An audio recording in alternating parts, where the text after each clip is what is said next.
أصدقائي، السلام عليكم ورحمة الله.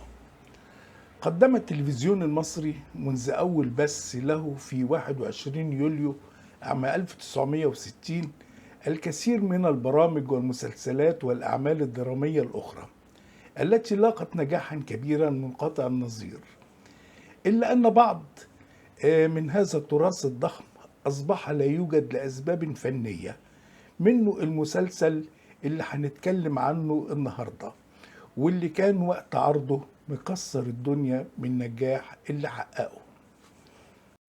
المسلسل ده كان بعنوان آه، عمارة شطارة. قدمه التلفزيون المصري عام 1968، وقام ببطولته فنان محمد رضا ونبيلة السيد وصفاء أبي السعود وغيرهم. أما تتر المسلسل كان من تلحين الموسيقار سيد مكاوي وغنائه مع صفاء أبو السعود، وده اللي هنسمعه مع بعض في آخر الفيديو. وتدور أحداث المسلسل في قالب كوميدي من خلال المعلم شطارة اللي هو طبعا الفنان محمد رضا، وشخصية شطارة اسم على مسمى.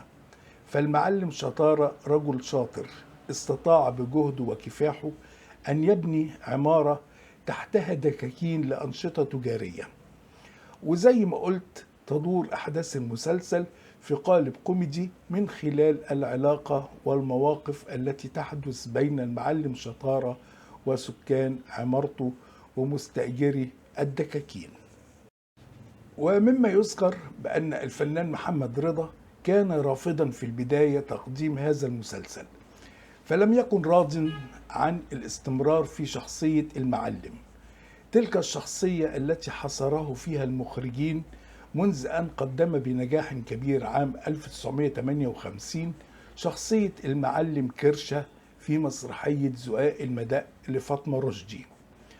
وعندما تحولت رواية زقاق المداء عام 63 إلى فيلم، جسد محمد رضا فيه ذات الشخصية، شخصية المعلم كرشة.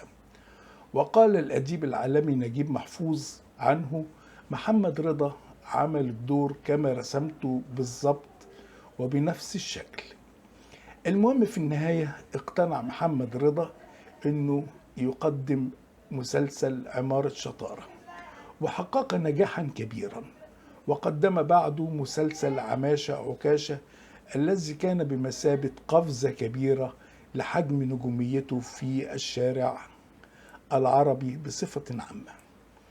ووصلت شهرة محمد رضا في أدائه لشخصية المعلم إلى درجة أن معظم المخرجين كانوا ينسقوا مواعيد تصويره لكي لا يستعينوا بممثل آخر في شخصية المعلم.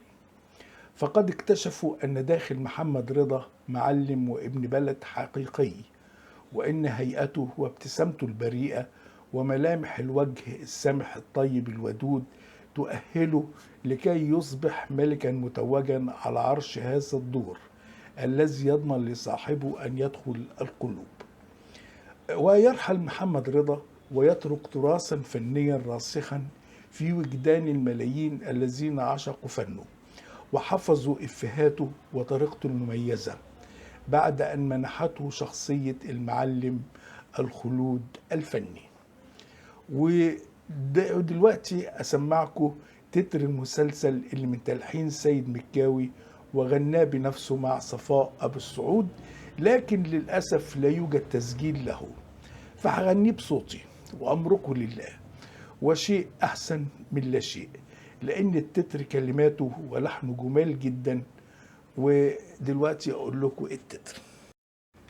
شطارة معلم بنى له عمارة، معلم فاتح تحت منها دكاكين للتجارة، معلم قهوة وخردواتي صراماتي وحاتي مقلة وعجلاتي وبقالة وجزارة، فين في عمارة شطارة. شطارة معلم بنى له عمارة، معلم فاتح تحت منها دكاكين للتجارة، قهوة وخردواتي صراماتي وحاتي مقلة وعجلاتي وبقالة وجزارة، فين في عمارة شطارة.